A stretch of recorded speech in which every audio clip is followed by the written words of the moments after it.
guys, Eva here. This is going to be part 2 of my astral projection video. I think in this one I'll probably talk about maybe some of the places I've been or things I've done, and perhaps if there's time I'll talk about problems I've encountered. Some of the places I've been, like I said, I started with exploring the boundaries of my own body.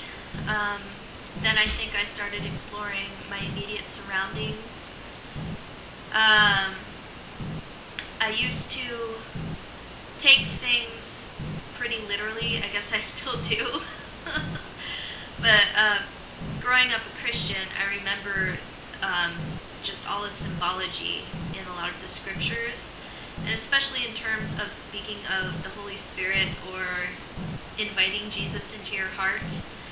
I took that literally, and I thought, like, His Spirit was actually in my heart, which maybe, I don't know. But therefore, like, I was really concerned about what would that look like.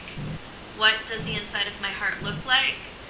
So, some of the other techniques I learned to develop through astral travel was the construction of various secret places or shrines or churches or spots of devotion for, I guess, the Spirit of Christ at that time. In later years, I've learned that that's another common technique that which is typically used when they're working with their deities. I had no business learning any of this or knowing anything about any of this in the environment where I was at, in a quasi-commune of born-again Christians. I'm sure if they knew I was doing this, they would have freaked out.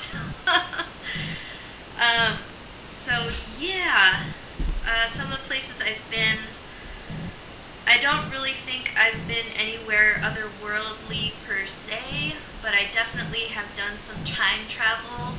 I've ended up in England quite a bit back in the day when Tolkien and Crowley were kicking around. I've seen them in various places and have interacted, have been given pieces of information and stuff.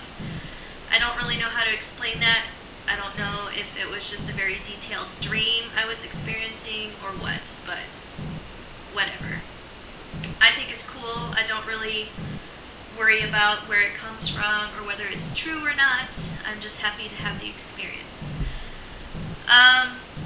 I've been to surreal places that may not have been on this planet. One of the most powerful encounters I've had with another being was in this place in the middle of some kind of desert, and he was in this weird, surreal, like MC Escher-esque obelisk that was hovering, and I had to go up all these crazy stairs to get to where he was at, and we had this big, long conversation, and he kind of looked like one of the Indian ascended masters. That was kind of cool. Regrettably, I didn't ask him what his name was, so that's a little bit disappointing. One of my favorite places to go, travel, and explore are the world's oceans, especially the Marianas Trench. That was a favorite hangout of mine when I was a young girl. It's been my experience, and here's some woo-woo for ya, that there is a portal at the bottom of the Marianas Trench that will, in fact, open up into the cosmos. So, if anybody else has seen that, I've been there a few times. It's pretty cool. Yeah. Let's see. One creepy thing I had happen, I'm not sure if I was lucid dreaming or astral projecting, or maybe it was a mix of the two. I had a dream that I was shot and killed, and I died in my dream. I've done that a few times, actually. You're not supposed to be able to do that from what I've read, but it's happened to me. And my spirit left my body. I looked down and I could see, like, myself dead on the pavement. And then I went to heaven, and I also glimpsed what hell was like on the way back down to my body. I floated over hell, and it was like, yeah, I definitely don't want to go there. So I got back to my body, and as soon soon as my spirit came back into my body, I woke up, and the creepy thing is, all of my extremities were numb and tingly. I was cold. I looked at my hands, and I could have sworn that they were blue. I don't know what that was all about. I was in my teens, which I think I would consider to be my most active astral work time frame. And lucid dreaming too. I was really into it at that time. I was practicing a lot. There was a period of time where I was addicted to dreaming. I think it's normal for teens to sleep a lot, but for about a month or two, I was sleeping on average, I think, for like 14 hours a day, just so that I could dream as much as possible and explore as much as possible. I'm really lucky in that if I get woken up in the middle of a dream, it's usually not very hard for me to get right back to where I was. So, yeah, I was interacting with a lot of different people in my dreams. These people would come back in different dreams, so it was like going to visit friends. It's kind of weird, I guess, but like I said before, I haven't really had any trouble with astral projection or lucid dreaming, except for when other people try and like break into my dreams or test me in some way. And I know that sounds crazy, but it's definitely happened as far as I can tell for me. The first instance, well, I guess when I was really little, that's how I knew that there was something going on with this dream world state of being. I kept having reoccurring dreams of one of my ancestors, which, like, that whole story is another video for another time, but it's invalidated. And then in my teens, I was very active in the Christian church. I led group Bible study on Wednesdays. It was important to me to be present in that realm. I took it pretty seriously, but at the same time, I did not like to have Christian friends. I figured, what's the point in hanging around people who are just like me? I'm not going to learn anything.